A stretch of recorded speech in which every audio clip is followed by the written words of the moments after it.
você já deve ter ouvido o termo línguas indo-europeias em algum lugar.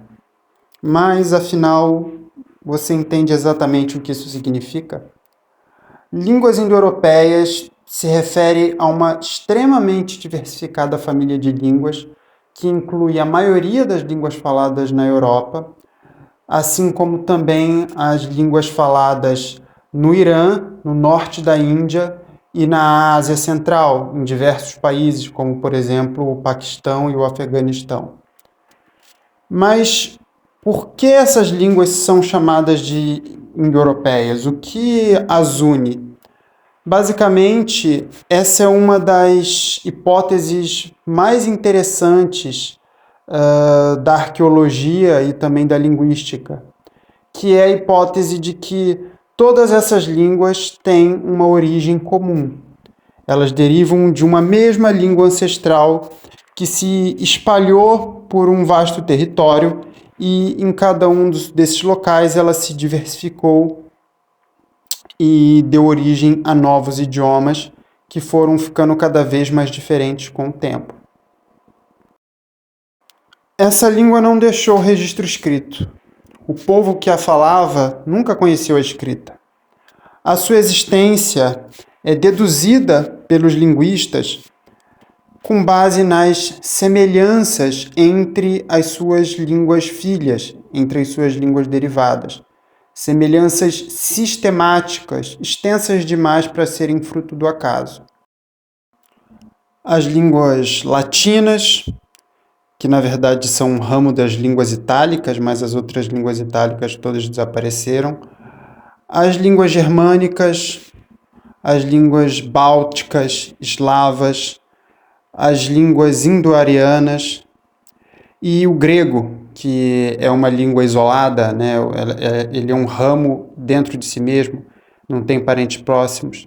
Todas essas línguas são derivadas do indo-europeu. Pelo menos é isso que a maioria dos linguistas contemporâneos concorda nessa tese, embora seja impossível haver uma atestação escrita do idioma, não há nenhuma forma de atestar diretamente a existência dele, a maioria dos linguistas concorda com a afirmação de que há essa conexão entre os idiomas, em que eles têm uma origem comum. E isso é interessante por si só, mas levanta uma outra questão. Quem era o povo original que falava esse idioma? Afinal, todos os idiomas que são conhecidos hoje, que são falados em um vasto território, originalmente eram falados em um território bastante pequeno. Novas línguas não se formam em territórios grandes. Elas se desenvolvem com características próprias em territórios pequenos, em comunidades fechadas. E depois, quando essas comunidades eventualmente se expandem, a língua se expande junto. Então, fica aí uma pergunta.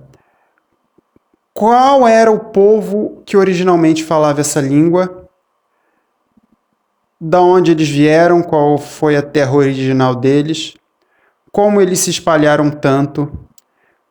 Como foi a relação deles com as populações que já existiam nos locais onde eles foram chegando, e a partir de aproximadamente 10 a 9 mil anos. São diversas perguntas que continuam nessa região, começou a se expandir em direção aos Balcãs, e também e dali para o interior da Europa, e também começou a se expandir em direção ao Oriente Médio, indo cada vez mais para leste, em direção ao sul do Cáucaso.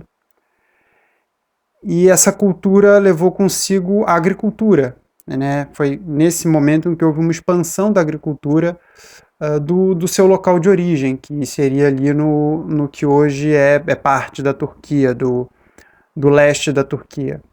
A segunda onda migratória ocorreu entre 7.000 e 6.000 anos atrás, se iniciou nesse período, que foi uma onda tendo como ponto de origem o espaço, a planície que fica entre os rios Dníper e Volga, e também entre o Mar Cáspio e o Mar Negro.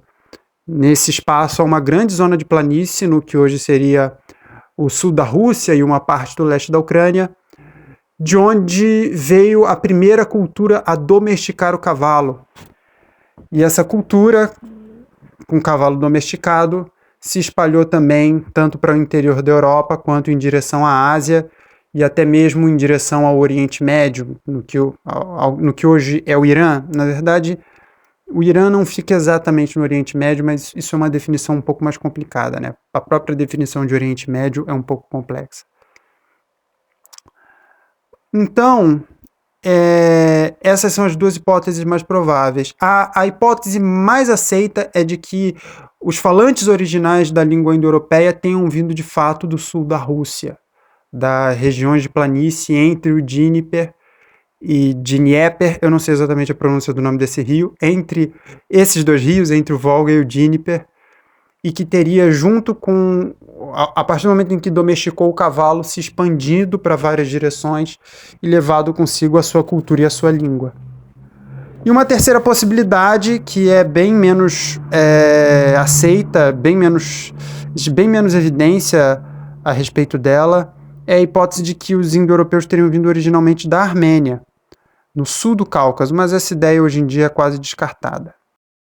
A principal candidata para ser a cultura original dos falantes de indo-europeu é a cultura Kurgan, que é uma cultura pré-histórica. E aqui cabe um adendo.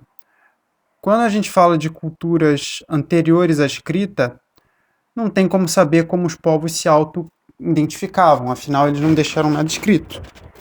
Então, os arqueólogos geralmente agrupam,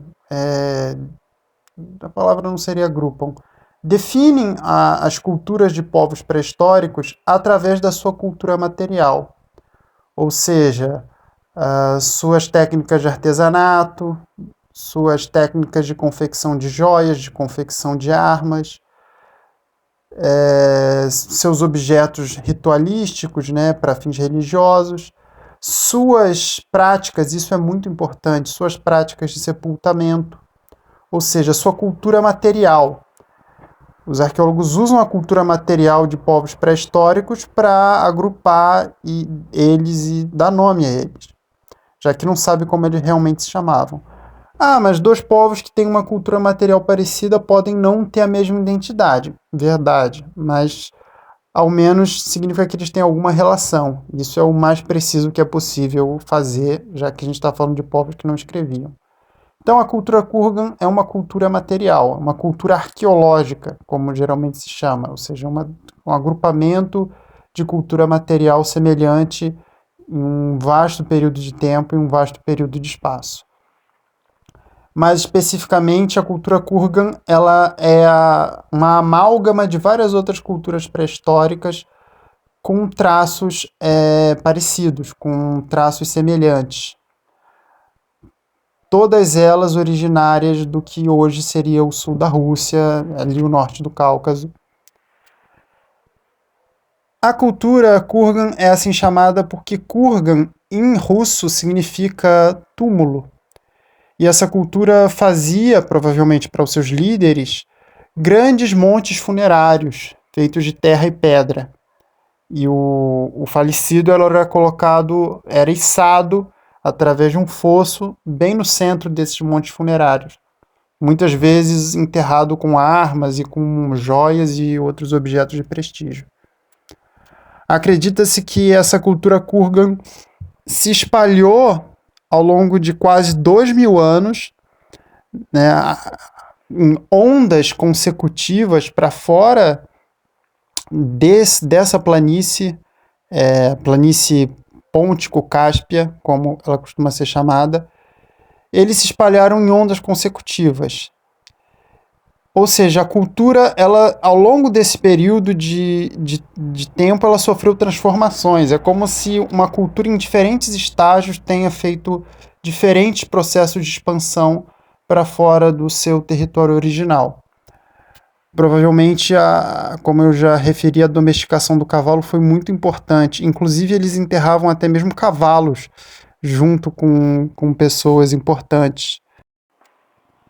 Inclusive, eles enterravam carruagens inteiras.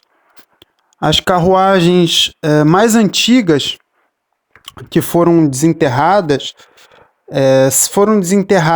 no que hoje é o Cazaquistão.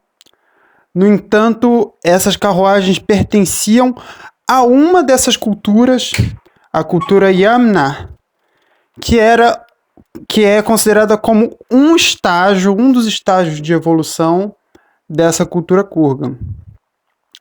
Então, provavelmente é deles o registro mais antigo de uma carruagem, porque eles enterravam com os mortos. Então, esse povo teria, né, se expandido para fora do seu território original, absorvendo culturalmente outros povos e formando culturas híbridas. Muito se discute entre arqueólogos e antropólogos se esse processo de assimilação foi mais pacífico ou mais violento.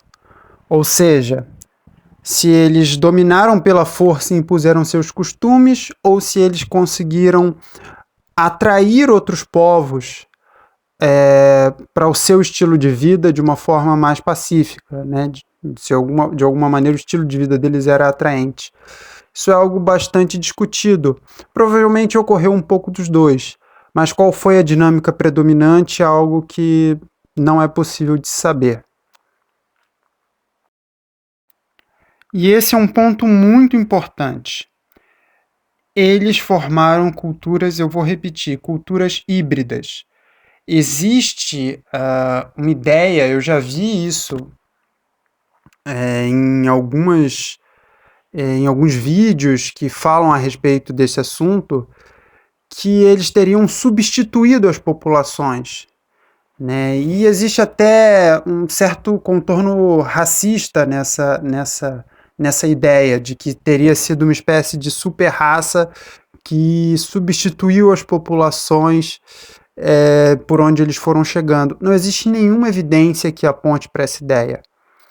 Muito pelo contrário, existe muita diversidade genética dentro da Europa, o que indica que a população europeia não tem nada de pura, isso é uma bobagem, e foi formada, na verdade, a partir de sucessivas ondas migratórias.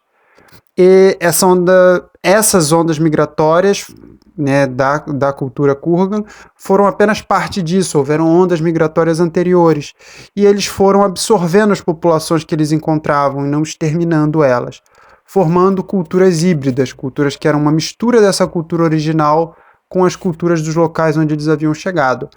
Mas, ao que tudo indica, a língua que eles falavam predominou, o que indica que havia um certo grau de dominância, né? Então, a cultura invasora, a cultura que se expandia, se sobressaía sobre a cultura do local onde eles chegavam, mas nada indica que eles exterminavam todas as populações e provavelmente eles se misturavam com essas populações pré-existentes.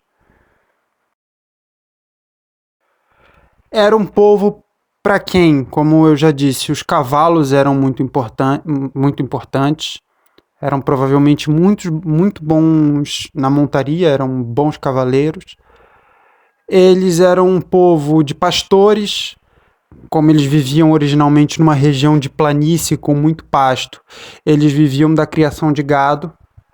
Provavelmente as populações que ficavam próximas aos rios Volga e Dnieper praticavam também a agricultura, mas as populações que ficavam nas regiões mais no centro de planície praticavam principalmente a pecuária como meio de subsistência. A pesca também era praticada por essas populações que ficavam próximas aos rios.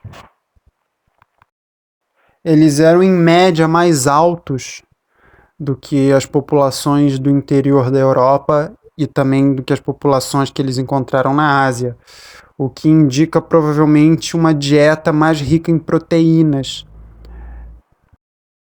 Era uma cultura politeísta e patriarcal. Isso é algo que ficou bastante marcado na cultura ocidental.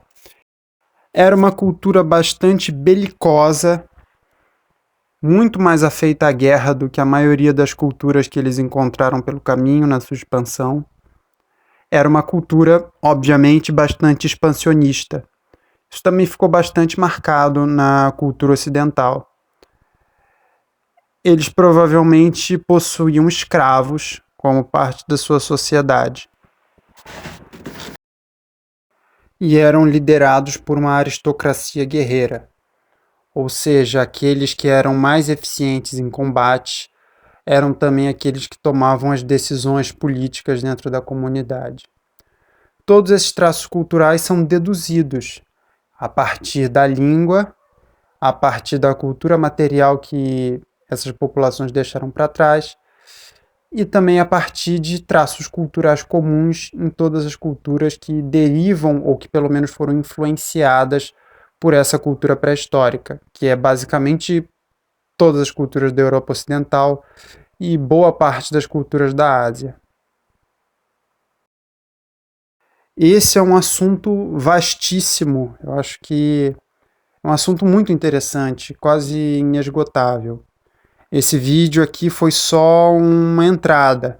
Eu devo fazer outros vídeos sobre o assunto, né? Talvez até estruturando melhor as ideias, complementando o que eu falei aqui nesse vídeo, ou até abordando o mesmo assunto de maneira mais concisa. Eu estou ainda testando qual é o melhor formato para fazer esses vídeos, mas eu vou continuar com eles, eu vou voltar com esse assunto, né, com mais informações, com mais detalhes. Então, se você gostou do vídeo, dê um like, compartilhe, sei lá, nas suas redes sociais, faça um comentário, isso ajuda demais o canal a se expandir. Então, eu conto com a ajuda de você mesmo que está me ouvindo. Não sei quem você é, mas você pode me ajudar a produzir mais vídeos como esse. É um assunto muito interessante, sobre o qual existe muito dentro, né? Existe muito estudo a respeito disso, mas existe pouquíssima divulgação na mídia. Eu não sei porquê. Mas é um assunto pouquíssimo divulgado. Mas é muito interessante, tem muita informação sobre o assunto. Eu poderia até citar o nome de muita gente que foi importante, de estudiosos, especialistas que foram importantes no desenvolvimento dessa tese, mas eu achei que o vídeo ia ficar muito longo e até um pouco confuso. Esse é só um primeiro vídeo, então eu vou tentar uma abordagem mais simples, mas eu posso dar mais referências depois. Então é isso aí, obrigado e até o próximo vídeo.